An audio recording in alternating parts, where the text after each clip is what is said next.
My name is David Paskin, and welcome to Synagogue Tech Forum.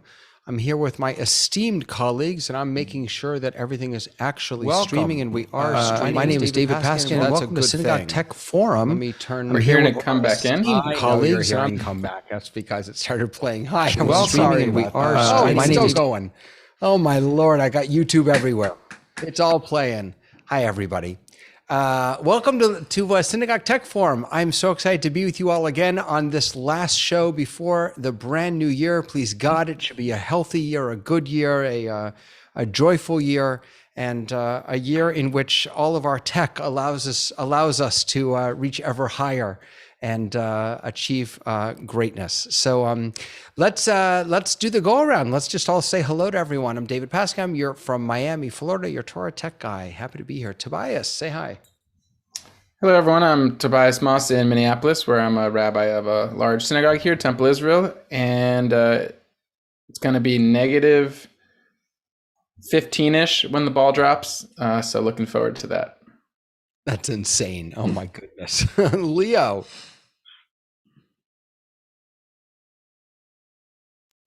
Hi, I'm Leo Mindel from Pinner in the UK. I get involved in helping various different synagogues set up their live streaming, as well as helping other Jewish organizations stream their live events around the world. It is, and there's no ball dropping in the UK. No ball? You all don't have a ball there? What dropped? We don't have a ball. Nothing. We have Big Ben. It's a big clock that goes dying. That we don't. We've been doing it for a lot longer than balls dropping. Gotcha. It is so good to have you back, Leo. Good to have you back. Marty. It's good to be here. Hey, David. Hi, everybody.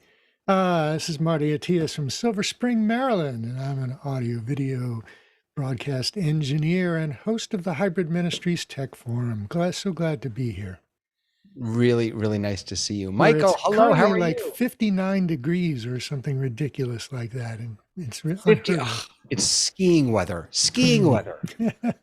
Michael, how you doing? Hi, everybody. My name is Michael Kyer. I'm up here in Olympia, Washington, way up in the Pacific Northwest. We've got a nice snow sandwich going on. We had about 8 inches of snow, a little bit of ice, and another little bit of snow on top of that. So that's what I'm dealing with right now. I'm a streamer. I stream. I help people stream. I've been working with my church streaming since the beginning of quarantine. So I'm happy to be here. Amazing. So glad that you're here. And James from Dublin, how are you? Oh, there we go. Hello. I'm James Hutchinson. I'm coming to you from Dublin in Ireland, where today has been mostly just wet, which is how we would describe our winters, generally speaking. I have a general interest in faith streaming, so that's why I'm here today. Amazing. It's really nice to have you, and welcome to, and welcome to everybody who's watching either now or after the fact. If you have thoughts, if you have questions, if you want to see us talk about certain things in future episodes or even today, please put those in the chat. We'll be monitoring them. And if you're watching after the fact, we'll still come back to those chats and look at those questions and thoughts. So it's a new year, which means new tech. Now, not just toys, not just technical toys, but what new technologies, what new tools can enrich the sacred work that we're trying to do in our synagogues, in our Jewish community centers, in our educational institutions, and by extension, in all of our religious places of worship, right? What are the sort of the key things that maybe we have already discovered, or maybe that we haven't yet discovered, that we're looking forward to discovering in the new year? That's where I'm going to be. The thing that I'm looking forward to is, it doesn't exist yet, but it's something I'm looking forward to. So what I guess we'll do is just kind of go around and I'll invite each of you to share your thoughts, your sort of dream piece of technology, your dream tool that really can enrich the work that we're doing. And then by all means, let's engage with one another in conversation and keep an eye on that chat to bring in other voices. So who should I pick on first? Michael, you want me to pick on you first? Because you wrote something in the Discord, which I really loved. Yeah, sure. I can do that real quick. So for me this year, we've been working with video conferencing and streaming. And one of the things we've always had a problem with is getting folks engaged with it, getting them onto whatever platform we're using, whether it's Zoom or that type of thing. And in the last year or so, as we've developed all the different platforms, there's a new, well, it's not totally new, but it's a new way to engage video, and that's to use your web browser, all your little drivers in your web browser. So you're not downloading an extra piece of software. And so WebRTC, for real-time communication, is what this stuff is called. And there's all sorts of these little different platforms popping up that are very easy to use. The bar of entry, if you will, is as minimal as you can get. You have to put your name in, you take a little quick snapshot of yourself, and you give it permission to use your microphone and your camera. And so not having to download that, not having that extra piece, that extra step to have our folks jump through, I think is really going to help a lot with creating all of that, those communities and those, what we talked about earlier, those serendipitous moments that, happen naturally. And so what this does is it gives you a canvas of your little avatar, your little icon that you can drag around. And then when you get near somebody, that video pops up. So you can cluster a little group over here or cluster a little group over here. And that transitioning between back and forth is the part that's so much simpler. This is a specific example you're mentioning, Michael? I've got two examples that I'm familiar with, Topia.io and then Wonder.me. And they're both similar. They both kind of look the same. And then I can do a screen share of those if just to give a quick picture of them, just so you can see what I'm talking about. But so that's all it looks like. That's just a basic. You've got a couple little different areas. I've got my little icon right here that I can drag around. And so when I come into proximity to somebody else, my little video is going to start up. And then I can have that audio, that video, right? And then that's Andrew. And I can drag away from Andrew or, go back to that. That was a pre-recorded video. But all of these sites are essentially the same. You've got this very simple user interface. You can move your person around. This would be, like a breakout room in Zoom. It's very similar. And then Topia is the same general thing. It's very similar. You can add an image to the background, or little, cartoon things to kind of ease, make that a little bit nicer looking. But they're both essentially the same. And they're a little bit more limited than Zoom. They don't have quite the same robust presentation, controls in there that you would have with some of your more dedicated broadcasting software. But as far as a very easy way to get some folks on into a video environment, this is something that I think really has a lot of potential in the coming year. Michael, I see a question coming in from a often panelist, Rabbi Milstein, of whether this works on phones or tablets, these kinds of platforms, or whether you'd have to have someone coming in from a computer. Right. So last year, when Wonder was going through their initial buildup of this, it was only available on Chrome and I can't remember. I think it might have only been available on Chrome. And so it was not available on your mobile devices to begin with, but they're building towards that. And part of it has to do with the limitations of the drivers within your browsers. So they're trying to, gradually build into those additional platforms. So at this point, depending on which platform you're looking at, whether it be Wonder or Topia, they are limited to some degree as far as mobile. And by the way, I was leading a service, I think it was last year, and I had found one of these. I think back then I was using spatial.chat before I found wonder.me. And after the service that we did in Zoom, I invited everyone to join me in this new space where we could all move around. And it didn't dawn on me that the vast majority of my participants and my congregants were using an iPad to join our service. And so that immediately left them out of this experience. They are getting better. These sites are getting better at the mobile experience. I'll just throw in one more, Michael, that I've been using a little bit. It's called Reslash, app.reslash.co. What I did is I actually just in Canva created this background. So I made an area for just schmoozing, an area for lounging around, an area for cafe. What you showed in the different zones that some of these things use, they're nice, but they're also limited. You can't sort of customize where those zones are. And if you do create a background, you can't necessarily say, I want this zone to be in this part of my room. So instead of using the zones feature, I just did this. And what I'll do is I'll have everyone come in and I'll make an announcement that says, hey, everybody, come on over to the what do you call it? To the lounging around area. One of the things I like about this is that you can actually see, I don't know how well that comes through, but you can kind of see your radius of how people are going to hear you when you get closer to them by just hovering over your icon. So you can move yourself around, you can zoom in or out to go around and see the different space that you're in. And then I could say to my students, which I have in the past, all right, you three, why don't you go over to the cafe and work on X, Y, and Z? You two, why don't you head over to the just schmoozing area and we'll stay here. And then they can go there. I can still know that everyone's in their right areas, but I can't hear them because they can only hear themselves. And of course, on these, the video also pops up on most of these when you're in proximity to people.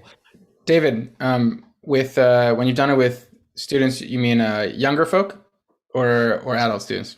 These were middle school. And did they hop to it? Did they understand the system pretty intuitively, or did it take some?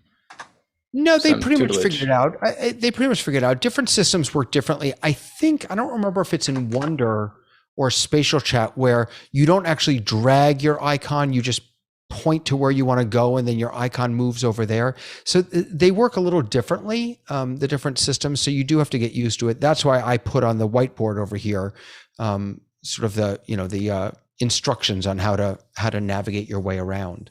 It was, it was different.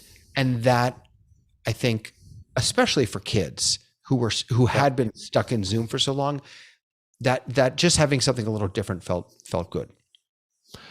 I've got a very similar one. I think we talked about this before, which is GatherTown, which I'll show you GatherTown really quickly here. Hopefully you can see it.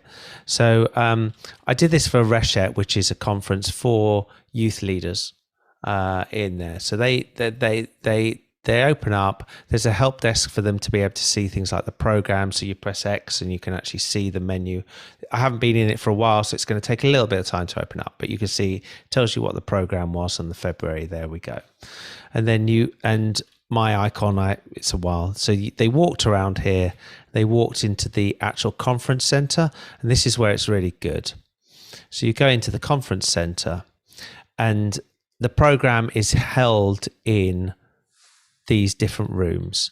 So if we go into, say, the learning loft, they go into the learning loft, and the minute you step onto these green seats, your audio, you can hear everybody who's in any of the seats. So the way they go up to the Q&A, the minute you stand on like a little microphone thing or a speaker, you're heard. So if you want to, if somebody wants to ask their question, they all have to line up and stand. The next person standing on there is the next person that can be heard in the room. So it's just, but the speakers all the time could be heard because they're standing. So, you've got 5 speaker slots in there. You can then say to them, go off in a breakout room. And again, you can see that as you see, I move to an area, the carpet changes slightly, anybody who's standing on that carpet with me hears me. So it's like, that's how you create the little room areas. And then when you're on the carpet, you can press X. This is the way you Don't know if it's going to come up with something that you don't want it to come up with. No, that one hasn't running. I don't know if any of these are still. It's a while since you saw. It's a while since I brought these up. No, they're not showing. But you can all share a whiteboard, which is actually a joint shared thing. So going back to the program, if you look, it said in the program that it starts off and it's like Horizons Hall. So the first track is in the Discovery, Den, Learning, Loft, and Mind Expansion, Inspiration, and then you've got different tracks each all the way through the day. So you could spend the time in here, or you could go into the Inspiration room, which has got all of its breakouts, and it's there. And they're very similar rooms, all 4 rooms. I think though the big one is the Horizons Hall. Got big, where you've got many more people can sit in it, and they can, anybody sitting in this room, the minute somebody stands on any of those points, the whole room can hear. So you hear, everybody hears the people who are in the room. So we just built this, and it was hugely successful. And it'll be nice to see. It's built on that same technology that you were talking about earlier, Michael. And it'll be interesting to see the take. A lot of people of a certain generation didn't like the cartoon feel of it. That said, a lot of people of another generation loved the cartoon feel. So like David was saying, you've got to find your audience. One of the things seems like a great way to do like committee staff retreats, where you're going off for a day or two to plan the rest of the year. We do these retreats every once in a while. All the committees get together, or the staff, and they go off and they do a planning meeting once a year, or even for even just coffee hour after services. Yeah, I agree, Marty, 100%. For a lot of different types of uses, one of the pieces of feedback that I got about these, and this was back when we had all been stuck in Zoom, was as much as being in Zoom felt stuck, it also felt familiar. And there's something to be said, as much as I'm all about change and growth and new things, a lot of people really just want to go to a safe place. And Zoom felt, I think, for a lot of people, like a safe place. I was able to just jump into Wonder. So this is Wonder. You can see I have the same exact background here, but it is different in the way it works. So I just want to show you, this is the one where you can see this is my icon over here, and you point to where you want to go and it follows your mouse. It'll also kind of scale the room around. And when you get close to someone, this is just a pre-recorded video, not a real person. Hey, it will bring up their video up on the top there. Just so you know, you can see this is a private circle. You can make it private or not private. They've really done a lot of work on these. I haven't been in these for a while. You can chat with everyone. You can chat with everyone in your circle. You can do a private chat to individuals. These are really neat platforms. One of the things that, Leo, you made me think about was that there are a lot of people for whom having their video on all the time is something they don't want to do. They struggle with that. And so using something like Topia or Gather.town allows them to be present. So sort of feels a little metaversy, right? Where we have avatars as opposed to our own people. But exactly. Yeah, one of the things that was also we found with GatherTown, as just last bit I'll show you, is that when we were doing it, we started by having Havdalah on the beach. So for those that don't know what we're talking about having a candle lighting festival at the end of Shabbat, and we did it on the beach, and we were having everybody came on the beach. They did the Havdalah there. A few of them went swimming because you can go swim in there. You can get on the little podium and swim across, and it just breaks the ice of suddenly giving you that ability, because there's a lot of places in this you can walk around. There's even things they've built it all for you in GatherTown, but you've got arcade games that you can play. You can open this up. This gate, as soon as you press X on here, you've got like a Pictionary game. I don't know. So I'm just going to start it so you can see. No, it's not going to start. It's a while since I've used them all. So there's lots and lots of features, and it enables people to. It's quite fast how certain people can react and understand the difference of that. They can put themselves in that. They can make the gap on that 2 dimension to where they are in their life and things, and how to interact. And you do get used to it. It's quite amazing to see people who will spend quite a lot of time in there, and they'll see people come in and they'll walk off to a corner, and it's just that natural. They walk. It literally works the way that our brains work. We sort of like, you can see that they just nudge themselves off to one side to go. It's like walk out of that conversation, but it's good. It's good. And we're down to use it for Reshet want to use it for their event next year as well. So, that's great. Nice. But it's great things, these, Michael. Yeah. Just to synthesize this, and I think, right, I think when we first got into this era, we thought the most important thing a synagogue does is services, and clergy and staff poured a lot of energy into figuring that out. And there's still more energy to give to that. But I think a lot of these resources are probably not for services on a traditional basis. Like David said, people want familiarity, and Zoom has gotten there. But for all the other things that a synagogue does, which we know are so core, and we haven't fully replaced when we have to be online, or all the different ways that things are playing out right now, these could be great tools for youth group, for camp. I love the staff retreat idea, because also that's enough time to like learn a new platform and feel comfortable with it if you're really on it for 2 work days straight or whatever. So I think as we think about all the other things the synagogue does besides services, live streaming, and Zoom, that makes a lot of sense. Tobias, I think you've hit on something really important there that I didn't realize, and thank you for mentioning it. Youth clubs. Most synagogues in the UK have been running youth clubs for a long time. And, they come and wane, and, just chill out times, not massively programmed, not heavily programmed, but stuff that young people can do. And they're not happening. And it's like, you say that we're meeting in Gather Town, and it doesn't have to be every week. It can be once every 2 weeks or whatever, or every 3 weeks. And you can there's ways to arrange pizza to be delivered, etc. And it's just fun. It's just use the computer for fun in a semi-religious environment. But, just do that, because these kids are going to have missed out. That's the bit that you suddenly work out. They just never did that bit. They never did the chill out bit. Yep, absolutely. Absolutely. Thank you, Michael, so much. Wow. Oh, you're welcome. Leo, do you want to share with us what Sure. So I'm going to go a bit more technical in a way, but I'm just going to cover something, which is,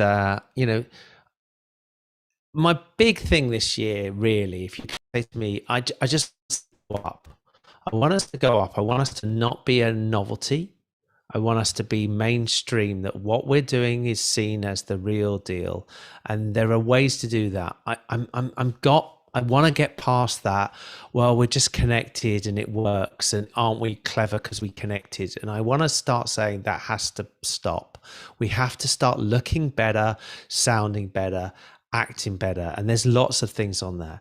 And one of the big things I have, and I've shown these pictures before, I've shown this on here before, and I've gone straight in. I'm literally on a synagogue at the moment, and I'm looking at their setup for vMix. And my wish is that everybody that does their live streaming stops using OBS and starts using vMix. And there are lots of reasons for it, but the key thing is that the look and the feel of your live stream will look better. On the right hand side, you're looking at the live event, and you can see that it's got branding on it. You can see that it looks nice. Now, you may turn around and say, but that doesn't look like a synagogue. It doesn't look all crappy and broken-y. And it's like, yeah, but why do we have to do that? Why do we have to always look? Sorry, that camera's turned off because the curtains are closed. Why do we have to look like that? Why can't we look really, really good? And the big difference is that you've got to get something like vMix, and it does cost money, but so does painting the walls in the synagogue, so does having lighting, so does actually turning the heating on so that it's not freezing cold. Although I think there's lots of women's galleries at certain synagogues that think it's supposed to be freezing cold.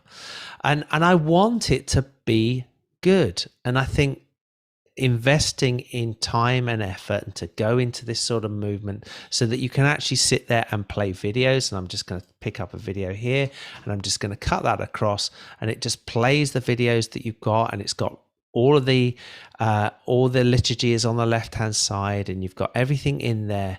I just want to be looking at that in the future rather than just looking at what some of the things we see at the moment. Leo, I just had a conversation literally about an hour ago with the rabbi here. I'm standing in for the cantor, and he and I are going to be, the rabbi and I are going to be leading the services this Shabbos. And I made the mistake a few weeks ago in a board meeting of suggesting that services were boring. And so he said to me, "You're here this weekend. What do you want to do? Let's do something different." And we use vMix. And the first thing I realized is that we are limited in how we can get creative in physically with, moving around, being in different places because of the way vMix is set up. Now, we could go in and we could change vMix. We can pan, tilt, zoom the camera. We could do all that. The only thing I want to share is that when you're doing these setups, don't set it up for this is how our service is going to look, even if it's pretty. Create a system, build a system, and vMix is a great example of a system that is infinitely scalable. It can be changed, it can grow, it can move, you remote in like Leo was just doing, because hopefully our services and our offerings will continue to change and grow and be more dynamic, and we want our systems to do that. So for all the synagogues that just kind of plunked a few high-end cameras in and then just have them statically looking, it's really important to think about future-proofing and using tools that allow you to be flexible. Okay. I don't agree with the word future-proofing because I never agree with that word. It just doesn't exist. There's no such thing. But this is sort of thing when I have discussions with Marty, who's been doing this a lot longer and has got less hair than I have, about how the audio and video of these things has changed dramatically over the period of time. And in the time we all worked in this industry, TV production. We're losing you, Leo. Yeah, I'm not sure if it's just me, but we're losing your. You're losing me. My internet's gone unstable, so let me just see why it's gone suddenly. I don't know why I've got my internet's gone unstable, but you look at what's happening in the future in there, and you look at how things have changed dramatically over the last X number of years. And that to me is where we're both going, and seeing how this whole stuff, we'll look back and we'll say, this is what we've done in 2 years. We've grown massively, but where we will be in 20 years is going to be even more, because it's a migration. I'm going to change cameras because I'm losing frames very fast. Go for it. And I just, one of our, someone who's watching, Facebook user, we don't see your name, I'm sorry, says we use the PTZ presets rather than the vMix position so the scenes aren't anchored to specific camera angles. Yeah. So you can have that flexibility within vMix. You can have it within your PTZ camera setup.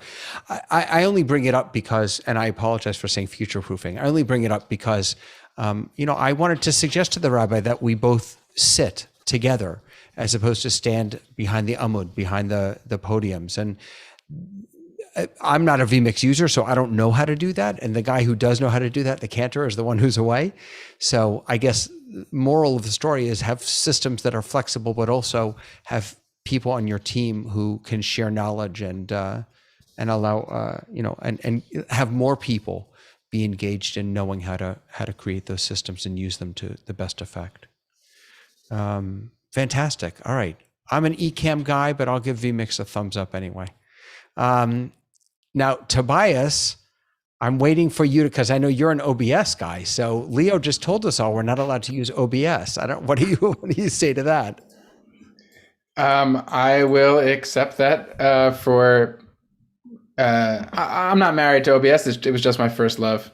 but it's a good experimentation place and has its use. All right. There is someone is also saying here that they start from StreamSpot to OBS.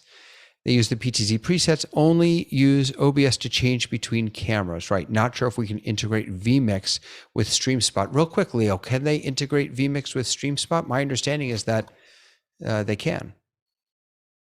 Can't the question directly. Cannot remember. We don't quite have Leo back, so why don't we try to come back to that? So StreamSpot, as I understand it, StreamSpot, like Restream, is simply a way to in aggregate send your stream out. You should be able to, using either natively or using just RTMP, grab the information, the encoding information from StreamSpot, and then put that into vMix. So that should work. That should work. And I'm getting a head shake from a few people. So. You're not hearing me. Now you're still bopping in and out. Sorry about that. Sorry. Yeah, Okay. David, I believe that's true.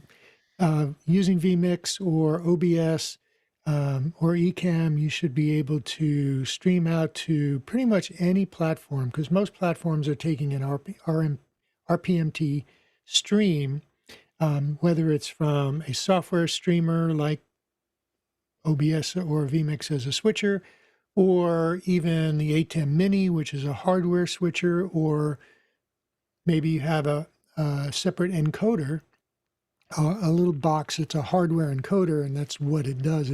It streams out to whatever service you want to use. So I would right. say that can be easily done. Yep, and someone on Facebook is also mentioning that they use Zoom and sets it to StreamSpot, or you could use vMix with StreamSpot. You just need the RTMP and the stream key. Awesome, thank you. Tobias, let's jump back over to you. I'm sorry I interrupted you before. What's your tip or trick or tool? Yeah, so I was, we talked about upgrading our tech or our tools, but a large part of that is what's inside of our Rosh, inside of our head, our brains and our habits and ourselves. And so that's kind of what I want to start focusing on in this coming year, because I feel like for some people, this is still a brand new conversation. Some of us have been really exploring the tech stuff, and I feel like I've got the tech skills a bit, and now I want to figure out how do I kind of implement them and make them more universal and create an experience with them. So I'm thinking there's a kind of the expression of wetware, right? There's software, which is the stuff that's loaded on the hardware, but then wetware is what's in our brains. And I think we have to establish some norms and promulgate the norms we want to establish in our Jewish communities and how they interact online. So one version of that is if someone comes to your Facebook live stream of your service, comments, and no one comments back, then they understand the norm is, oh, this is not a place where chat happens. This is just a place to watch. I'm not going to chat anymore. Whereas if you see with either synagogues or churches that are responding, or other types of Facebook content where the comments seem so active, then the people come to realize, oh, this is a place to talk. And I think these ways of establishing habits are all throughout what we're doing. So, right, David, you mentioned that a lot of people don't like having their cameras on. But probably a big part of that, not the only part, there's lots of reasons why that is, but a big part of that is that their image has all the quality issues, and then it would make sense that wouldn't feel good to have that on, either because it's not professional, or because it's not attractive, or it's not as good as the person next to them.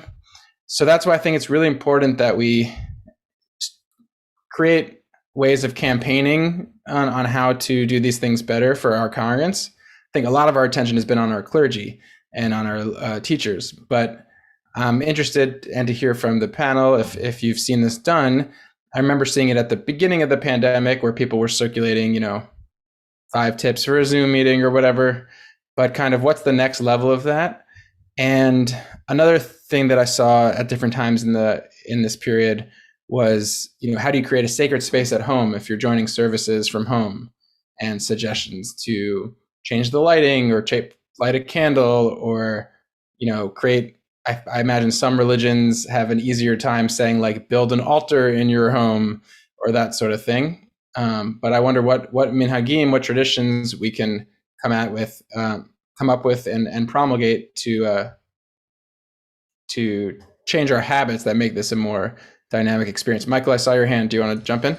Yeah, real quick. That for me, a lot of it is our moderators are the folks leading the discussion. Are the next step up for them is to really send that information out. Whether it's a small introduction at the beginning of what we're doing, or encouraging those chat messages, or whichever it is engaging those moderators, getting those moderators more comfortable with engaging with the video so that they can help guide the audience or the participants into those behaviors, into those habits of, hey, everybody, this is what we.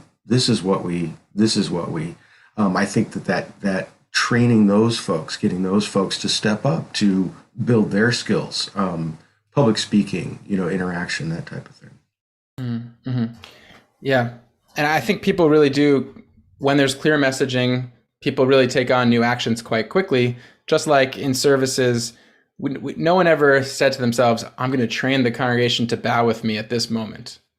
It just developed in the way that sacred ritual develops.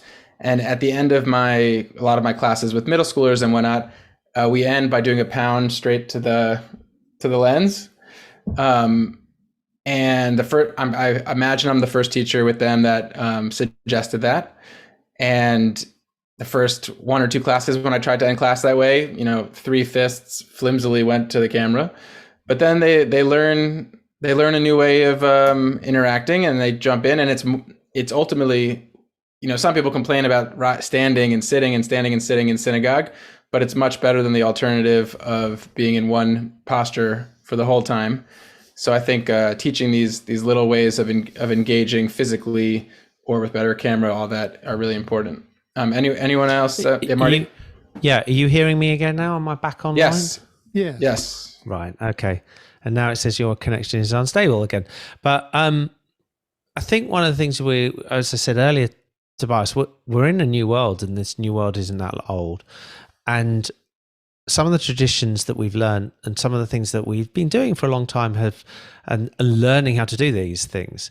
And even if we take something really obtuse, like we say, how to sing We Will Rock You by Queen, you learn that. And it takes a while before the audience actually understands how to clap along to a song like that. And we have to learn these things, and it will take some time. And you're absolutely right. We're going to learn, and we're going to learn, and we're going to get better and better. And it feels wrong, but it will be a great experience when we get these things right and we work out how to bring those things together so that it becomes meaningful and inclusive and participatory rather than just a one direction push. Because if Queen could do it, so can we.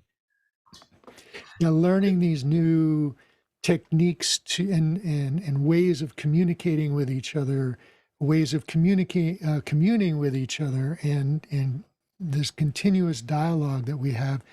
Most people, or many people, not most, maybe, depending on the particular age group of your congregation, but some people have become familiar with social media and frequent social media for communications, for different topics or different areas or different interests.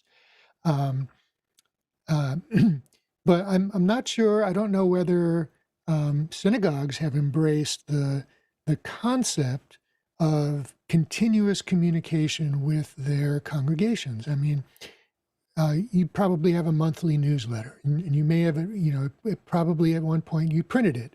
And then maybe at some point you converted it to a PDF, and then you email it to your congregants. This is a really good way to keep your membership informed about what's going on in the church, but it's a one-way communication. There's no conversation going on, right? So through the use of threaded group conversation platforms like Google Groups or Groups.io, or even Discord, you can have topic-driven or open conversation between congregants every day of the week, every hour of the day. If people want to get a referral for a physician, they can go onto your congregation's, listserv and ask, who knows a good physician? Or if you're looking for a baseball team for your child, or you just want to say, I need who's around I can talk to. I'm feeling lonely. We can have a conversation. These are incredibly powerful tools to not just create community, because you have community, but to enhance your community feel and your congregation's interaction with each other, and bring everybody closer together on an everyday basis. Tobias, that's really cool. I just want to jump in and piggyback on that and then let you respond. Rabbi Leah is watching. Hi, Rabbi Leah. It's good to see you or hear you, or I see, hear, whatever, in comments in the chat that because you've just raised the piece of this puzzle, which is allowing and empowering members of our community to communicate with one another. She's raising another important piece, which is clergy engaging or leadership engaging with the chat, not necessarily during the service, but in follow-up after the services. I've said this a million times that I've had the honor of sitting in on a few of the training sessions with Elevation Church with their digital team, and they talk about how 80% of their work is not done during services on Sunday mornings. It's done after the fact. It's during during the week when they are engaging with people, responding to comments, creating those groups, engage and facilitating those chats and those spaces. So thank you, Marty, and to Rabbi Leah for bringing that up. Sorry, Tobias, go ahead. Yeah, no, just Marty, what you're talking about, I've only seen, and this is just my personal view, I've only seen it done once in synagogue communities that I've seen so far of Rabbi Daniel Bogard in St. Louis made for his synagogue a Discord just for Intro to Judaism and conversion students. And he invited me into it as a fly on the wall for a day. And it was the most interactive congregant or would-be congregant space I've seen, both with like people sharing memes and just friendly content, getting to know each other, and then also asking questions about their learning and planning for upcoming holidays. And what was incredible about it, especially as a professional, is that the rabbi wasn't doing anything practically. It was people were starting their own conversations and seeing them through, and I'm sure the rabbi dropped in and out of it and checked in on it, but basically it seemed like a congregant run space. And especially at bigger synagogues, maybe it's small synagogues too, but I've been at a synagogue like mine, which has a big professional layer to it. We get in the habit of providing programming to congregants, but creating opportunities for congregant engagement is key. Ends up being a difficult task. And so I'm really excited to mess with that option, creating a Discord threaded conversation platform for either subgroups of our congregants or throw them all in and see what happens. Although I'm sure there's challenges along the way with moderation and stuff, but I'm excited to explore that. Yeah, Rabbi Leah is using WhatsApp groups in to the same effect.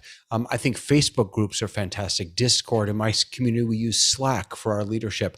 There are lots of different ways. And Marty, the way you brought this up about sort of the transition from the paper, what are they called, newsletters to a PDF to I think you're right. It's interesting that, Web 1.0 was very much about just getting information out there. Web 2.0 was very much about social, but a lot of us never got there. We're still living in Web 1.0, what I would consider Web 1.0, which is the internet is a place to send information out. It's to post a service, as opposed to really engage with people. And there are lots of tools to do that. Go ahead, please. So, David, would you argue then is what we're doing now, Web 3.0, this whole broadcast of media, this interaction where you're actually live, because 2.0 was about live text, or, it's content on Facebook, and it was Twitter, and it's things like that. But with the advent of where we are with this, and where we are with Snapchat, and where we are with TikTok, and where we are with other things, where we're creating video in a highly customizable and live thing. I'm just throwing it out there, and maybe it's not a subject for now. Have we transitioned and moved into somewhere else? I'm really keen to hear this from Michael or James, who've got, who are real experts in sort of this sort of area. James, what do you think? Well, I don't think I would consider it to be Web 3.0, because that's more about decentralization, and the whole like NFTs would be very Web 3, which is a non-fungible token and stuff like that. But I think we're very much at the point where we're not fully in on Web 2 is probably more accurate, because it is about engagement, about that interaction and building community online. And that's something that I don't think faith has really embraced so much. They still see it as very much building based as opposed to an online base. Discord is really interesting. That was interesting to hear about how that's being used. Facebook groups obviously is another great tool, and WhatsApp is a particularly good one. But managing those groups is where it gets tricky, and they need to be monitored, and they need to be built with care, because otherwise you don't necessarily have a good group. I mean, there's a group that we're all involved with, probably, as you know, office hours, where they make it particularly difficult to become part of that community, and that difficulty is actually what makes the community stronger. And when it comes to faith, everybody has a different level, and there can be a danger involved when you do that online and with something that you don't have the emotion attached as a text message. So I like the idea of interactions whereby they're moderated, and there's somebody who's bringing people along and forming those habits, good habits, healthy habits of how people can interact with each other. I particularly like that idea of the fist bump. Little things like that help to engage people and bring them and make them feel bonded together. And it's about building those bonds and building that community that I think Web 2 is very much, and I think that's still where we are today. And I would argue, James, that what you were just talking about is the fundamental difference between a broadcast and a multicast, right? When we are simply sending a stream out to YouTube or Facebook, and no one is keeping an eye on the comments, and you haven't built into your system the capacity to bring comments in or something like that, and to respond to those comments, to call people out, to say, hey, it's so good to see so-and-so here. That's a broadcast. That's one way. It's not interactive. It's not engaging. Whereas what we're doing, and maybe this is partially going to what you were saying, Leo, is the piece of this maybe that's Web 3.0 is the decentralized part of this, is that we're all over the world right now. We are literally all over the world, that we are not in one place. We're not producing this in one place.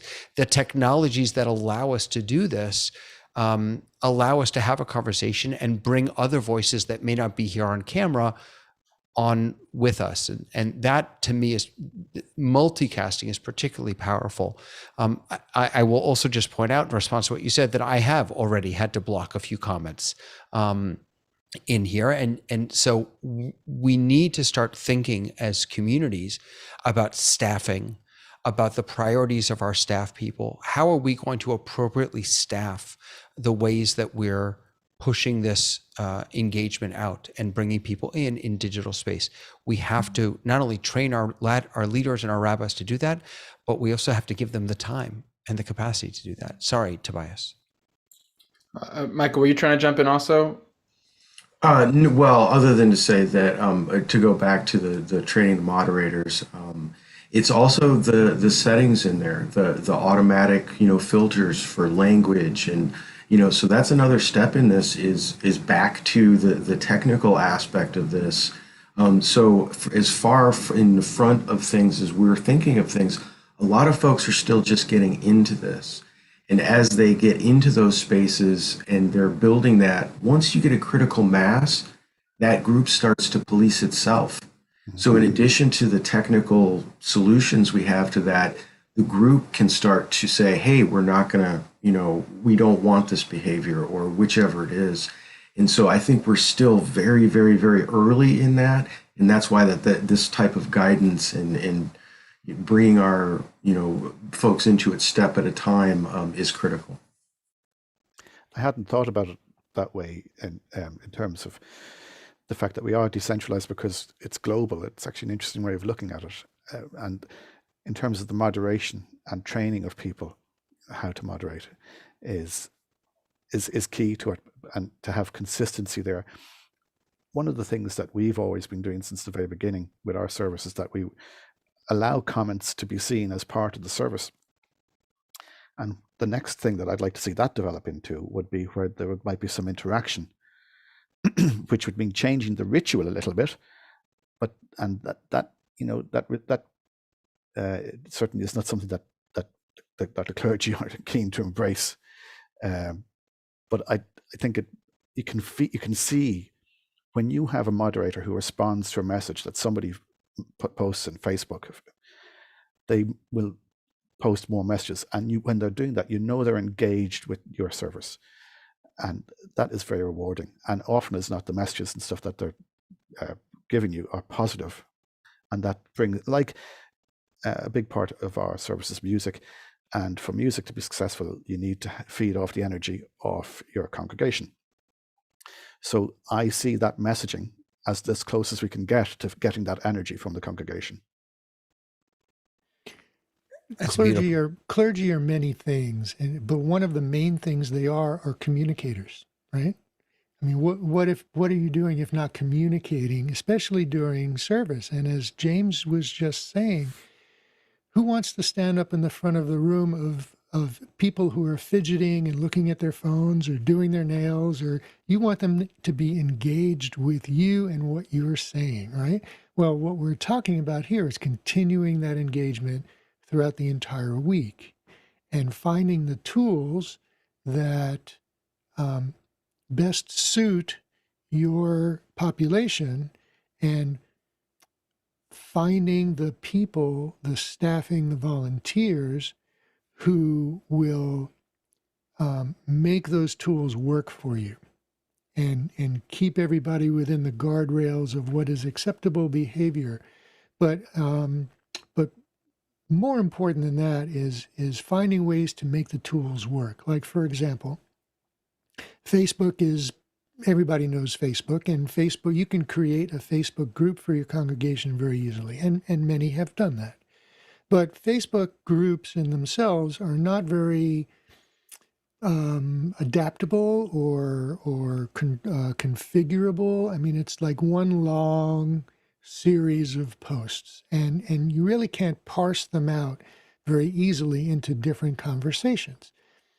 With groups.io, and I don't know the one that Rabbi Leah was talking about, but I do know Discord very well. Yeah, she just mentioned WhatsApp. WhatsApp, yeah. I don't know that one. Discord, for example, is very easy to create very specific topical areas for conversation, and to control who can post in them and who can read in them. So you can have widely available topics. You can have topics that are strictly controlled for, say, just board members or just committee members or just staff. And so it becomes this one place where everybody can interact with each other in a very controlled way. And that's very, very powerful That's way beautiful. to communicate. Yeah. I want to jump over, Marty, if you have something you want to share. But before we do that, Tobias, I just wanted to, you had talked also about helping not just us upping our game by creating more engaging, interactive experiences, but also the congregants upping their own game as far as the quality of their audio, the quality. And so what I oftentimes will have guests, in fact, you're coming on, Tobias, I don't remember when, I have guests come on my shows, and I have a get ready guide that I share with them. And I realized the other day that no one has read it. It's just too long. It's ridiculous. So what I did is I made just a one pager, and it didn't dawn on me until just now that this could be something that we could share with our congregants and maybe turn into a challenge, right? That the first thing that we have to pay attention to is the internet, and then audio. And I stole this right from Office Hours. This is not original, but there are 5 simple steps to making sure that everyone has the best experience in our services, because and that you look your best and sound your best. I don't know if you want to chime in on that at all, Tobias, but I didn't want to lose that piece of your tip and tool. No, that's great and very important. And there's a lot of that stuff is low cost or no cost, and it's just knowledge. And also, I mean, this is something that goes way beyond just our religious communities, but also, kids at school. There needs to be major campaigns amongst parents and children to set them up for success, because so many kids are showing up on, not at a desk, or like all these basic things. And there's a big re-education and learning of just how everyone shows up in online spaces in a much more productive and it feels better as well to do so. Fantastic. Thank you. Marty, did you want to share a tip or a tech or a tool or anything? Yeah, a couple of things, actually. So on last week's Hybrid Ministries show, we talked about how you can use Stream Deck and Companion to automate a lot of processes for video web streaming. And I don't think that enough people have really explored that deep enough to really simplify all of the different things that need to happen during a service when you're trying to produce it for a webcast. A lot of people who have PTZ cameras have taken advantage of presets. But how do you access those presets? Is it a button on a screen that you have to find with a mouse and go through a menu? Is it a hardware piece where you have to push a button? How do you then switch from one camera to another? How do you mute and unmute channels on your audio mixer? How do you bring up graphics? How many different steps does it take to do each one of those things? And how many of those things do you need to do for a single transition from one segment of a service to the next segment of a service? And how can you reduce the number of push buttons or mouse clicks or moves or some to a bare minimum, and automate all of those things to maybe the push of one button, right? And how many different devices can you gain control over? And so with devices and software such as Stream Deck and Companion and others like Central Control or many others there that are fairly easy to use and may not even require you to buy hardware, just the software that you can load, create a push button pad on a tablet, right? So that you can program those buttons to do any number of steps. So that's something that I'd like to see more people look into, spend a little time researching, and it's worth spending the time to think about how to creatively use that. Tobias, what do you think? So just to show, my Stream Deck is not loaded right now, but just so people have a visual of what Marty was mentioning, it's a little button pad that you can program each button to any sort of function, and then the button actually will have the text of what that does. So mute, unmute, spotlight the third camera on the right, or a million different customizable buttons. But what I've been kind of, and Leo, do you want to show yours as well? Yeah, I'll give you Stream Deck Envy. I've got the bigger one. I've got the smaller one and there. And actually there's a comment from Rabbi Leah also saying that I got two big ones and a small one here. Well, she was saying, Rabbi Leah was saying that, that Stream Deck with Companion has been her favorite tech of the year. It has with vMix as the driving, vMix is the bit that's the center, but the Stream Deck is the bit that actually drives everything. Everything that Marty has mentioned is true. The Stream Deck just changes the monotony of doing things, if I pronounced that correctly, so that you actually deliver and you don't worry about it. Pressing one button that starts a video, it plays that video, it mutes everybody that shouldn't be talking, it brings everything in, puts the cameras back to the right position so that when you come back everything's done, and then it comes out cleanly at the other end. Just takes all of that thought process, because you did it all in advance and you tested it and you got it ready, and then you can just say next week, oh, we'll replace that video with something else, and we've got it ready, and it just makes a huge difference. Yeah, absolutely. And if you want to take a look at my screen, here is the Stream Deck. There's another thing there. Let me get rid of that. We're seeing it. Yeah. So there's the Stream Deck software, and it's a replication of the Stream Deck hardware. And you can see down.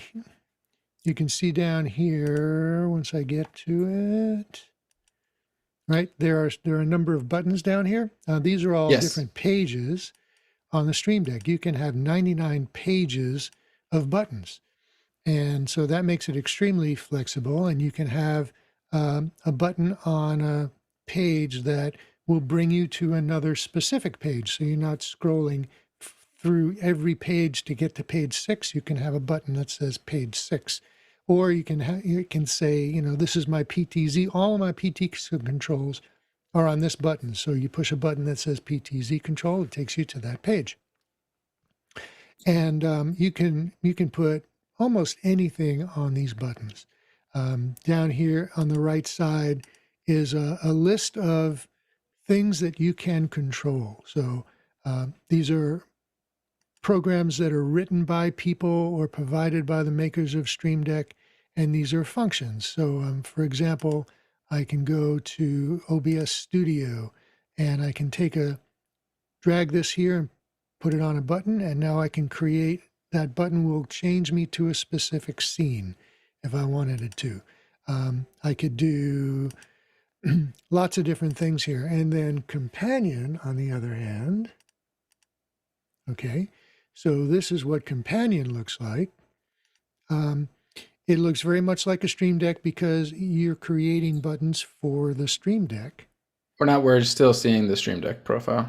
Oh, right. I got to push that button there. There you go. So here's it looks very much like a Stream Deck because you're programming buttons for the Stream Deck, but there's a whole different set of things that you can control using Companion.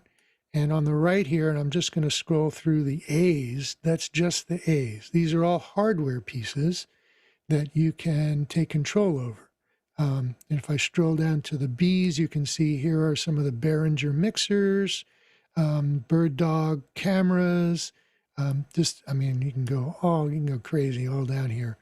Marty, all kinds of things.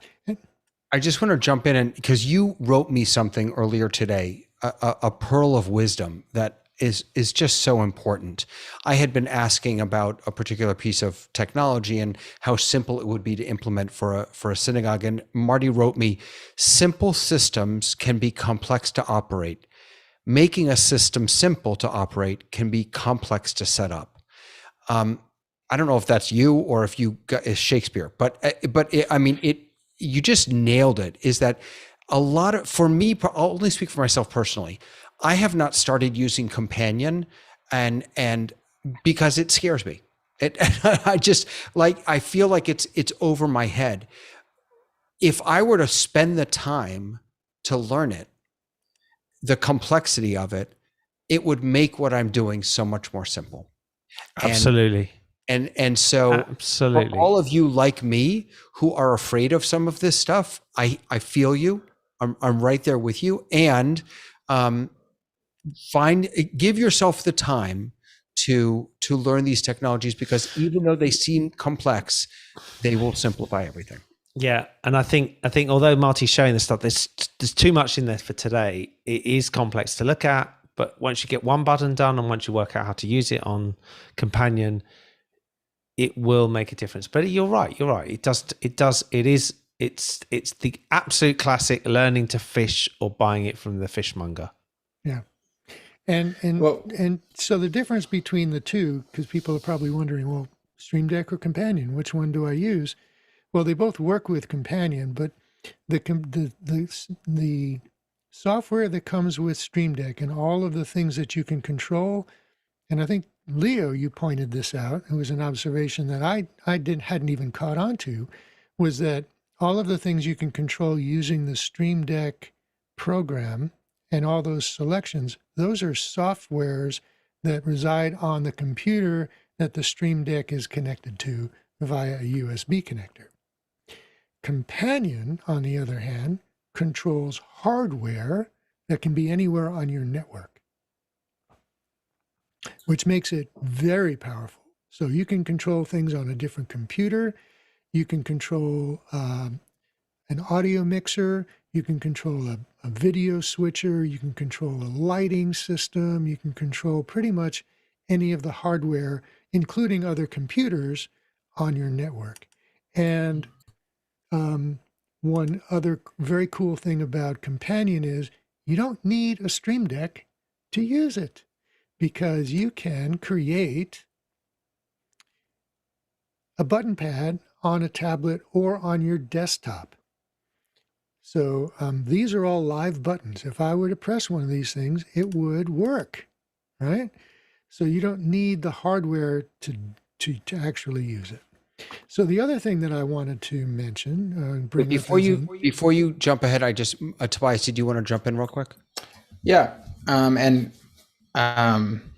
this is something I hope gets out to a broader audience, because I know we talk very deeply into the tech, but some of the solutions are simple and some of the solutions have applications besides kind of the techie stuff.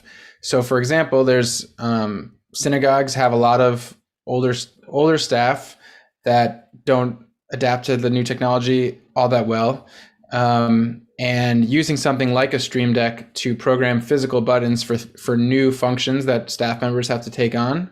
And that way they don't have to learn the 20 button clicks to be able to do various things. In fact, we have a staff member who just really didn't know computers at all going into when the pandemic started. And we've been needing to remote into their computer to start their Zooms and either leave their mic unmuted permanently or have someone still remoted in to help them unmute. And I just bought a USB foot switch, which is just meant to be clicked on by underneath your foot. I think David has a more complex one. So I have one that's literally just one button, and I'm going to program it to the Zoom unmute function and leave it on this person's desk. And that way they don't need an extra staff person facilitating their participation in a Zoom meeting. So that's kind of on one extreme. But then I also think of all the accessibility possibilities of using these more tactile devices to help people connect while they're in the building, or just letting parents know about them. Or I'm sure there's a lot of discussion of this in accessibility circles. But these tools are not just for like the cutting edge, how can I do the fanciest thing? It's also can be about finding the simplest, like we said, using complexity to get to the simplest solution in the end. So that I'm excited to explore that further. That's great. That's great. Exactly. Marty. And that's so not everybody has the background or the information or even the time to delve into some of these more sophisticated technologies that actually simplify our lives. I mean, you could build a computer but most people just buy one, right? So if you have a use and a need and a want to simplify your operations, you might want to find somebody to help you program it, because there can be a lot to go into it. It's not all that difficult, but it takes time to learn how to do it, and there are a number of steps that you need to accomplish to do it well, right? Like, for example, you push a button and it sends out a command to wherever. But once you've sent out that command, you might want to have some feedback from that device that the command was actually carried out, and see it on your Stream Deck. That's called feedback, and that needs to be programmed in as well. So when I push my button to mute my speaker, that button turns red, that it's muted, right? I know it's muted. Well, I can hear it too, but the point is that I can see it. So you can reach out to any one of us here on the panel who are capable of helping you with that and providing you with that service to make your operation simpler. Right. David hasn't told me he'd charge me a penny, but I'm saving up thousands to ask him to set me up with the setup that he has when he comes into a call or a teaching, with your unique share screens and all of that. And I'm sure that took graphics and such, yeah. Graphics took you hours and hours to develop and to learn how to develop it. But if a rabbi hired you or invited you to set that up for them, I'm sure, your expertise can now help others. And so I think we need what I'm curious about, Marty, and for the panel is, like, how do people don't even know who would they turn to make this happen in their institution better, where we consider hiring a production manager, but do we need a production manager, or do we need more IT? Or it's such a hard staffing thing. Do we need a consultant to come in and boost us? I mean, it's another conversation, I know, but we're in this new world, and there are both tools and experts, but many people don't know the tools nor the experts. And you know what, Tobias, I think that a lot of synagogues are assuming that they have to spend tens of thousands of dollars. And that's the piece that's really riling me. I just met with a community the other day, and they have a smallish room, 20 by 40. It's sort of a boardroom. They do classes there. And they have a company that's coming in and installing a $15,000 system in this one room. With a switcher for $2,000 and 2 PTZ cameras. And I'm sure it's all great stuff. I'm absolutely sure it's all great stuff. But with just a little extra work, they could bring that cost down. They would actually know the technologies that they're putting in, so that they can then, if they want to move it to a different room, if they want to scale it, if they want to change it. I think that we need to really raise our expectations and our production values, but that doesn't mean spending tens of thousands of dollars. It means by being smart and taking time to watch YouTube videos, to talk to people who've done this before. Someone on Facebook is saying that small synagogues who are run by volunteers, they're really struggling. So, and I'm sure that's true in the church world also. James, let you jump in. It's really interesting. My tip was going to be to set aside funds so that you're not reliant on volunteerism.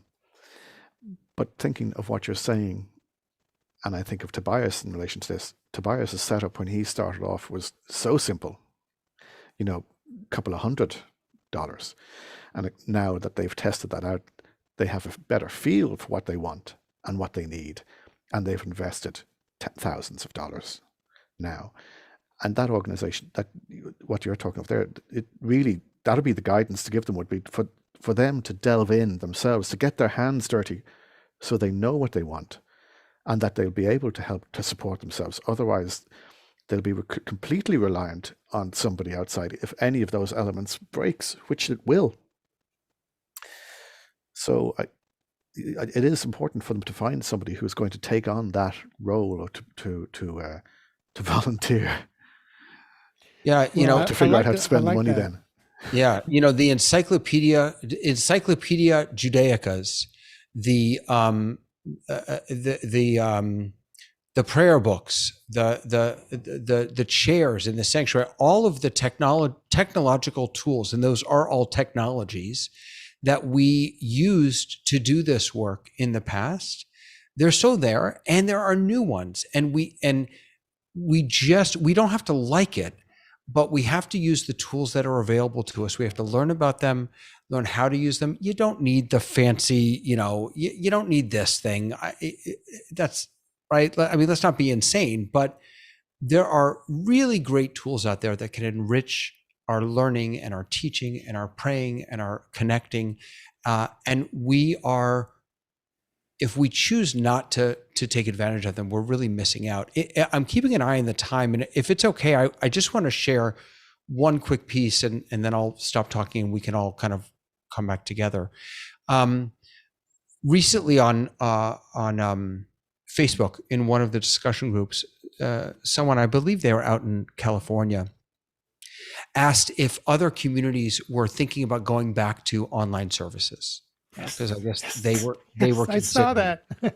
And I commented on it that I really hope that we reach a time when going back to online doesn't feel like a regression, when we can start thinking ahead and creating experiences that are both meaningful, inspirational, connecting, all of those different things, both online and on site.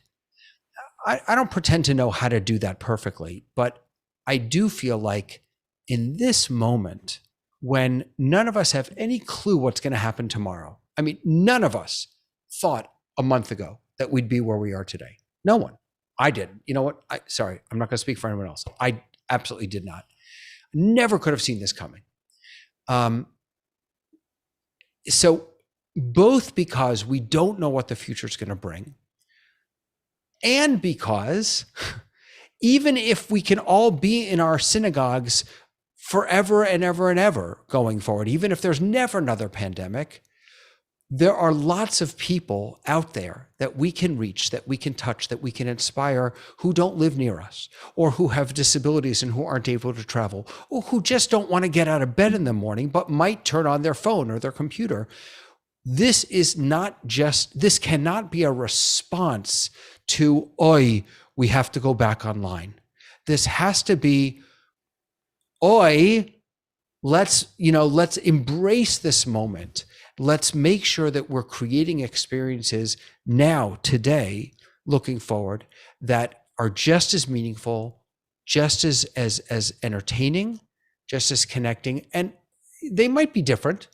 That's okay. They don't have to be the same experiences. In fact, I think often they won't be.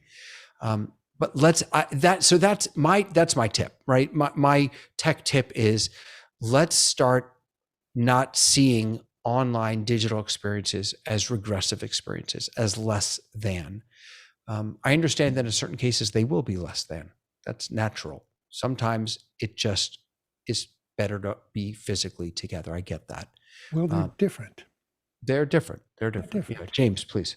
I couldn't agree with you more, David. And just thinking back to what Leo said about Web 3.0, while what we're doing may not be technically Web 3.0, it certainly is in terms of faith.